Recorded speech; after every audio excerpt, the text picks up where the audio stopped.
आजचा आपला विषय आहे तारण कसं होतं आणि ते आपल्याला कसं समजू शकतं. बऱ्याच विश्वासणाऱ्यांचा हा प्रश्न आहे. प्रत्येकाच्या मनात केव्हा ना केव्हा आपण देवाच्या मार्गात चालत असताना असा प्रश्न येतो की खरंच माझं तारण झालेलं आहे का, आणि जर झालेलं आहे ते कशावरून आपल्याला कसं समजतं, किंवा जर एखाद्याचं तारण झालेलं आहे तर त्याचे चिन्ह किंवा लक्षणं काय, कशावरून आपण समजू शकतो की आपलं किंवा एखाद्या व्यक्तीचं तारण झालेलं आहे.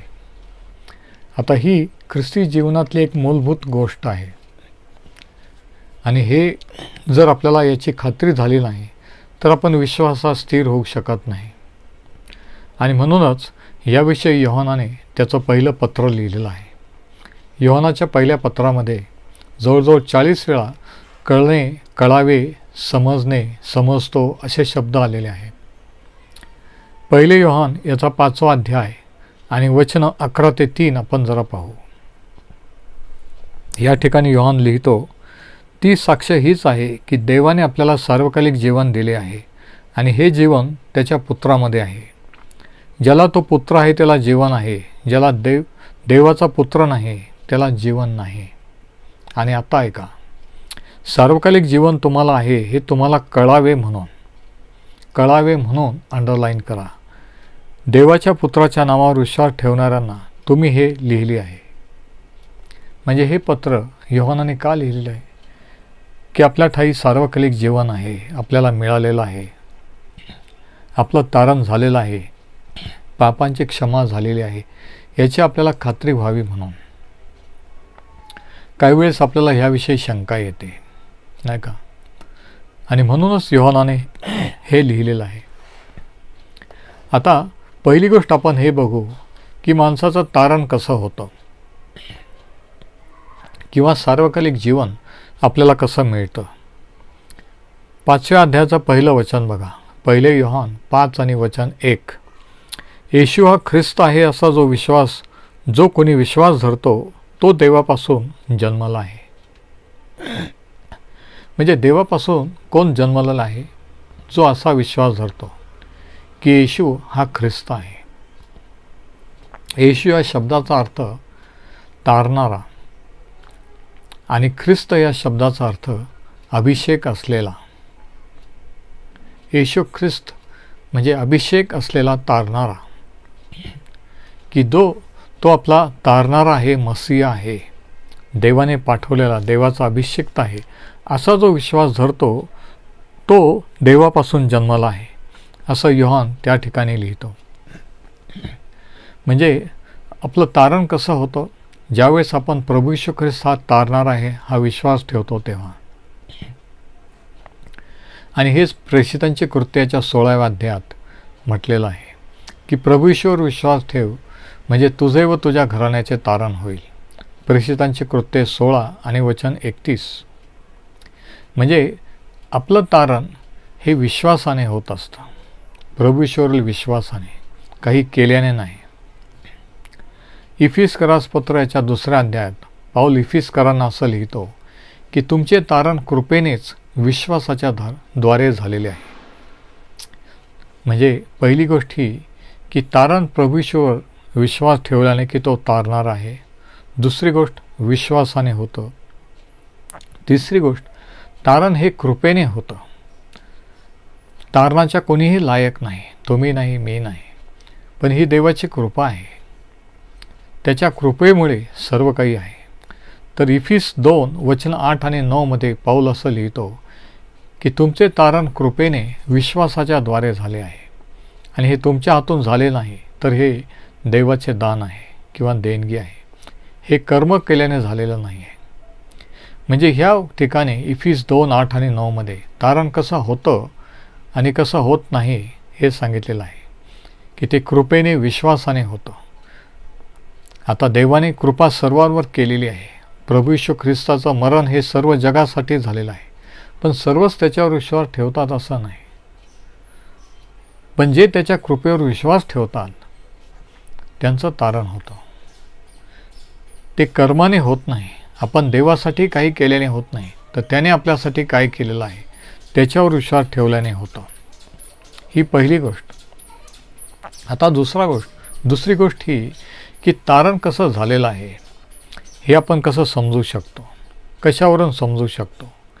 याच्या 3 टेस्ट किंवा 3 चाचण्या आहेत. पहिली, योहानाचे पहिले पत्राचा 2 अध्याय सांगितलेला आहे. पहिले योहान 2 आणि वचनं 3 आणि 4 या ठिकाणी आपण पाहतो की पहिली टेस्ट किंवा पहिली चाचणी आहे की ज्यावरून आपण ओळखू शकतो की एखाद्या व्यक्तीचं तारण झालेलं आहे. योहान म्हणतो, आपण त्याच्या आज्ञा पाळल्या म्हणजे आपण त्याला ओळखतो हे आपल्याला कळून येते. कसं कळून येतं? जेव्हा आपण त्याचं ऐकतो किंवा आज्ञा पाळतो. आणि त्याच्या आज्ञा किंवा काय करायचं हे कुठं लिहिलेलं आहे? त्याच्या वचनात. म्हणजे आपण जेव्हा वचनाच्या अधीन राहतो त्यावेळेस आपल्याला कळून येतं. मला त्याचे ज्ञान आहे असे म्हणून त्याच्या आज्ञा जो मानित नाही तो लबाड आहे, त्याच्या ठायी सत्य नाही. म्हणजे आज्ञा पाळल्याने तारण होत नाही, तर तारण झाल्यावर माणूस देवाचं ऐकतो किंवा आज्ञापालन करतो. तर पहिली टेस्ट ही की आपण देवाच्या आज्ञा पाळतो, त्याचं आज्ञापालन करतो, त्याच्या वचनात राहतो, वचनाविरुद्ध आपण वागत नाही. प्रभू येशू ख्रिस्त आपला प्रभू आहे, मालक किंवा धनी आहे हे आपण कबूल करतो. आता दुसरी टेस्ट किंवा दुसरी गोष्ट ज्याच्यावर आपण ओळखू शकतो की एखाद्याचं तारण झालेलं आहे ती 3 अध्यायाच्या 14व्या वचनात लिहिलेली आहे. पहिले योहान 3 आणि वचन 14. तो म्हणतो, आपण वर्गावर प्रीती करतो यावरून आपण समजतो की आपण मरणातून निघून जीवनात आलो आहोत. बघा, तो म्हणतो आपण बंधुवर्गावर प्रीती करतो. हे बंधुवर्ग कोण? ज्यांनी आपल्यासारखा ख्रिस्तावर विश्वास ठेवलेला आहे, जे ख्रिस्तामध्ये आपले बंधू आणि भगिनी झालेले आहेत. देव प्रभू येशू ख्रिस्त ज्यांचा पिता झालेला आहे, जे त्याचे पुत्र आणि कन्या झालेले आहेत, ते म्हणजे चर्च किंवा मंडळी, म्हणजे देवाचे लोक. जो बंधुवर्गावर प्रीती करतो यावरून आपण समजतो की आपण मरणातून जीवनात आलो आहोत. जो प्रीती करीत नाही तो मरणात राहतो. म्हणजे दुसरी टेस्ट ही आहे की आपण आपल्या बंधू भगिनीवर प्रीती करू लागतो. ही महत्त्वाची गोष्ट आहे. आता 4थ्या अध्यायामध्ये जर आपण वाचलं, याच्या 20 आणि 21व्या वचनात योहान असं लिहितो, मी देवावर प्रीती करतो असं जो कोणी आपला बंधूचा असं म्हणून जो कोणी आपल्या बंधूचा द्वेष करतो तो लबाड आहे. कारण आपल्या बंधूला पाहिले असून त्याच्यावर जो प्रीती करीत नाही त्याच्याने न पाहिलेल्या देवावर प्रीती करवत नाही. म्हणजे ज्याला आपण पाहतो, जे ख्रिस्तामध्ये आपले बंधू भगिनी आहेत, त्यांच्यावर जर आपण प्रीती करत नाही तर आपण कसं म्हणू शकतो की आपलं देवावर प्रीती आहे किंवा आपण देवावर प्रेम करतो? असं होऊ शकत नाही. म्हणून टेस्ट किंवा चाचणी काय आहे की सहभागिता. बऱ्याच जणांना चर्चचं महत्त्व वाटत नाही. देवाच्या लोकांची संगत किंवा सहभागितेचा महत्त्व हे वाटत नाही. त्यांना असं वाटतं की आम्ही घरी बसून शास्त्र वाचू शकतो, आम्हाला चर्चला जाण्याची किंवा चर्चला जॉईन होण्याची गरज नाही. परंतु दुसरी टेस्ट ही की ज्यांचं तारण झालेलं आहे ते देवाच्या लोकांना मिळतात, ते मंडळीमध्ये मिळतात, ते बंधुवर्गावर प्रीती करू लागतात. कारण त्यांच्यामध्ये देवाचा स्वभाव असतो. आणि देवाचा स्वभाव काय आहे? 4था अध्याय आणि याचं 7वं वचन बघा. प्रियजन हो, आपण एकमेकावर प्रीती करू, कारण प्रीती देवापासून आहे. आता प्रीती हा माणसाचा नाही तर देवाचा स्वभाव आहे. शास्त्र सांगतं की प्रीती देवापासून आहे. जो कोणी प्रीती करतो तो देवापासून जन्मला आहे. बघा, जर देवापासून जन्मलेला आहे तर तो प्रीती करतो. म्हणजे देवाचा स्वभाव त्याच्यामध्ये येतो व देवाला ओळखतो. जो प्रीती करीत नाही तो देवाला ओळखीत नाही, कारण देव प्रेम स्वरूप आहे. म्हणजे प्रीती हा देवाचा स्वभाव आहे.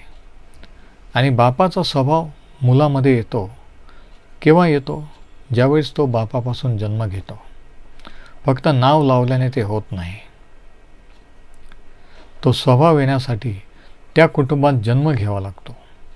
तसं देवाचा स्वभाव, देवाची प्रीती आपल्यामध्ये येण्यासाठी देवाच्या कुटुंबात, देवाच्या राज्यात जन्म घ्यावा लागतो. आणि म्हणूनच प्रभू येशूने सांगितलं की दुसरा किंवा नवा जन्म झाल्याशिवाय कोणालाही देवाचं राज्य पाहता येत नाही. म्हणजे देवाचं प्रेम, देवाची प्रीती आपल्यामध्ये येते आणि मग त्या प्रीतीने आपण आपल्या बंधू भगिनीवर प्रीती करू शकतो. मग एखाद्या व्यक्तीचं जर तारण झालेलं आहे आणि तो जर चर्चला जॉईन नाही, तो जर बंधू भगिनींवर प्रीती करत नाही, तर त्याचं तारण झालेलं नाही हे शास्त्र सांगतं. कारण ज्याचं तारण झालेलं आहे तो बंधू भगिनीबरोबर राहतो, तो मंडळीला जॉईन होतो आणि एकमेकावर प्रीती करू लागतो. जर तसं नसेल, तुमच्या बाबतीत तसं नसेल, तर स्वतःला विचारा की खरंच माझं तारण झालेलं आहे का? हे जे वचनं, ह्या वचनांचा जरा विचार करा. तर पहिली टेस्ट ही की आपण आज्ञापालन करतो, वचनात राहतो.